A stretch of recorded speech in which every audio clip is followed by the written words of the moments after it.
fait des études dans l'humanitaire et en fait j'ai fait un stage à Paris. Puis je suis allée sur le terrain avec une autre ONG. Et en fait j'ai connu Première Urgence Internationale sur le terrain au Congo en 2013. On travaillait en collaboration avec eux. Et à partir de là, j'ai décidé que ma prochaine mission, ça serait avec Première Urgence Internationale. Donc en 2014, j'ai fait une première mission avec Première Urgence Internationale en Centrafrique.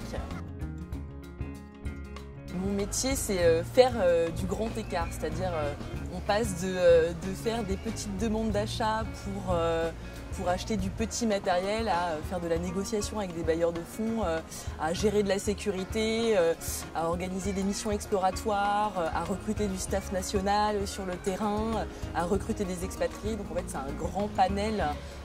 C'est tout ce qu'on peut trouver dans l'humanitaire. Je touche un peu à tout. Et j'essaye, en fait on est depuis l'élaboration de la proposition de projet à la mise en œuvre du projet. Et ça passe par énormément d'étapes. On fait tout ce qui est veille humanitaire, veille sécuritaire un peu partout dans le monde. Et on essaye de cibler les zones qui sont un peu plus sensibles, où il y a de plus en plus de crises. On décide de se déployer ou non, puis après on se déploie sur le terrain. Et ça passe par plusieurs étapes, plusieurs phases, avant d'arriver à concrètement une mise en œuvre d'un programme. Donc des fois ça peut durer 6 mois, comme ça peut durer 1 an et demi, 2 ans. C'est un travail de longue haleine, mais fait de haut et de bas, et aussi qui est hyper excitant. Et chaque jour est un peu différent, donc c'est très intéressant. Chez Première Urgence Internationale, c'est très facile d'alterner entre les postes de terrain et siège. En fait, il y a une grande flexibilité pour ça, et c'est un peu fait au niveau des RH. Il y a un suivi des expatriés, un suivi du parcours. Donc moi, effectivement, là, je suis au siège, mais avant, j'étais sur le terrain. Et ça s'est fait très facilement. Quand j'ai fini ma période de terrain, j'ai dit au RH que je souhaitais rentrer et que je souhaitais me poser un peu en France. Et je sais très bien pertinemment que si je décide d'ici 1 an, 2 ans de repartir sur le terrain et que je leur en fais part, je pourrais repartir sur le terrain. Et je trouve que c'est assez intéressant de jongler avec les deux, parce que quand on est sur le terrain, on va être frustré de ce qui se passe au siège, et quand on est sur le siège, on va être frustré de ce qui se passe sur le terrain.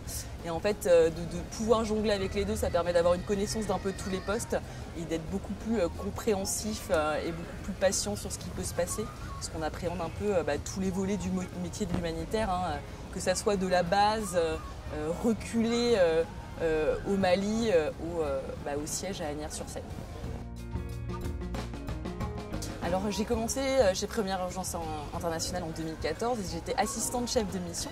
Donc en fait, assistante chef de mission, c'est généralement un profil junior où on commence à aller sur le terrain, on fait du reporting, de la proposition de projet.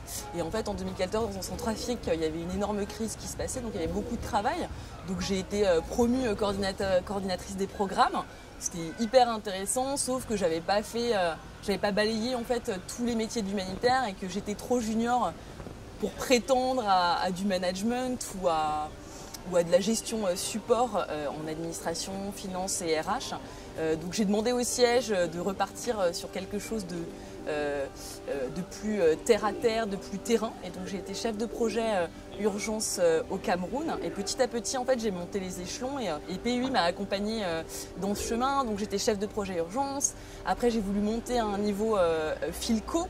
Donc avant d'atteindre le poste de coordinateur de zone, j'étais adjointe coordinatrice de zone au Liban. Donc je suis allée au Liban parce que je voulais travailler sur la crise syrienne.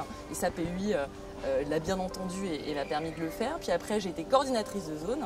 Et la dernière étape était chef de mission. Et j'étais chef de mission au Mali.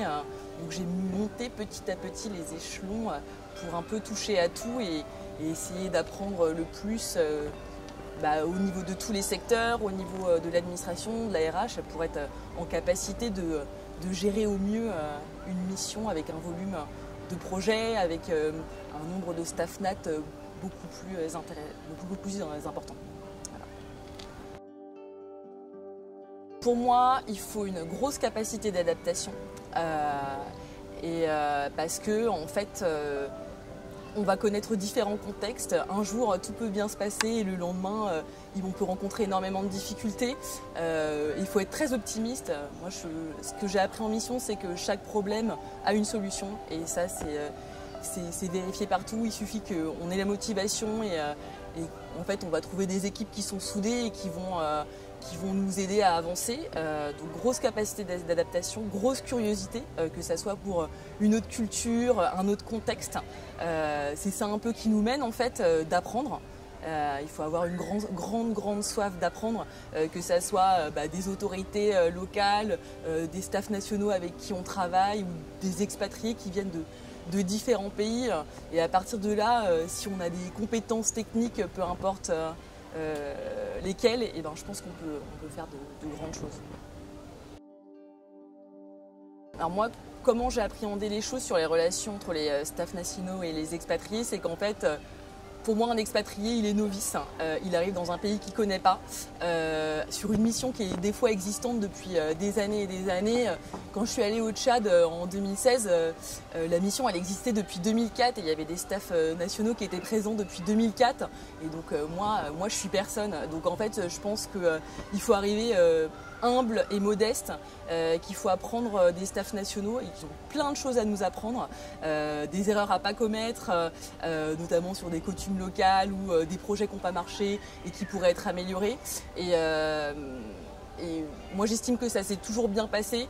Je pense que bien sûr, un de nos objectifs, c'est d'assister les populations, mais un autre de nos objectifs, c'est de renforcer les capacités de nos staffs nationaux, les faire monter en compétences, les former, leur apprendre et pourquoi pas plus tard à ce qu'ils deviennent eux-mêmes des expatriés et qu'ils aident aussi au relèvement de leur pays.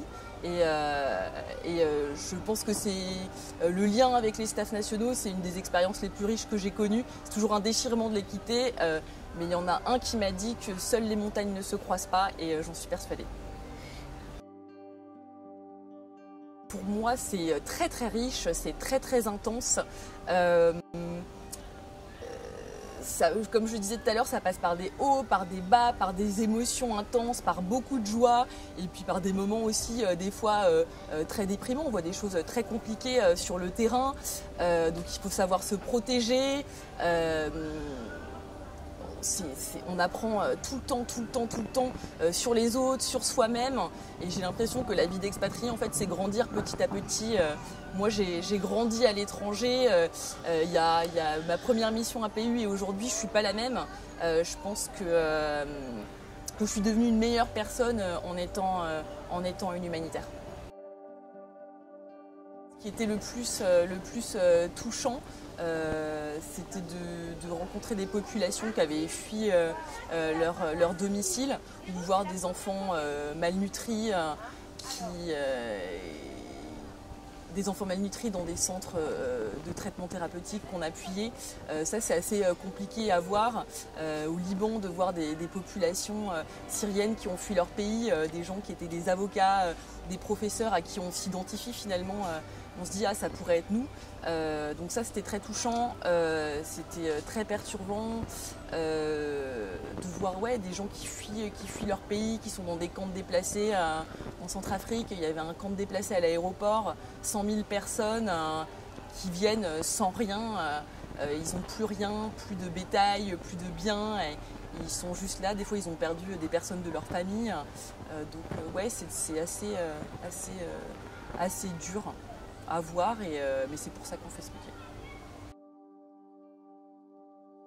PUI est une des ONG les plus opérationnelles sur le terrain. On va vraiment dans des zones très reculées, on sait prendre des risques, toujours mesurés. Et ça c'est très appréciable d'avoir une ONG qui est vraiment présente sur le terrain, qui assiste les populations, qui est très opérationnelle. Donc ça c'est vraiment quelque chose d'assez intéressant de pouvoir être au contact des populations. PUI parce que c'est une grosse ONG sur le papier mais une petite famille je trouve. On est très solidaires, c'est des gens, moi j'ai trouvé une deuxième famille chez Première Urgence Internationale. Il y a eu, comme je le disais, il y a eu des moments faciles et plein de joie, mais il y a aussi des moments difficiles et j'ai toujours trouvé des équipes nationales, expatriées ou des gens au siège qui m'ont toujours soutenue, que ce soit dans l'accompagnement de ma carrière professionnelle ou dans les moments un peu plus difficiles quand il y a des incidents graves sur le terrain. Et c'est pour ça que je reste là aujourd'hui, parce qu'il y a une vraie dimension humaine qui est, je pense, tout le monde, tous ceux qui ont travaillé pour Première Urgence Internationale pourront le dire. Et c'est pour ça que c'est une ONG pour laquelle je travaille encore depuis 6 ans maintenant.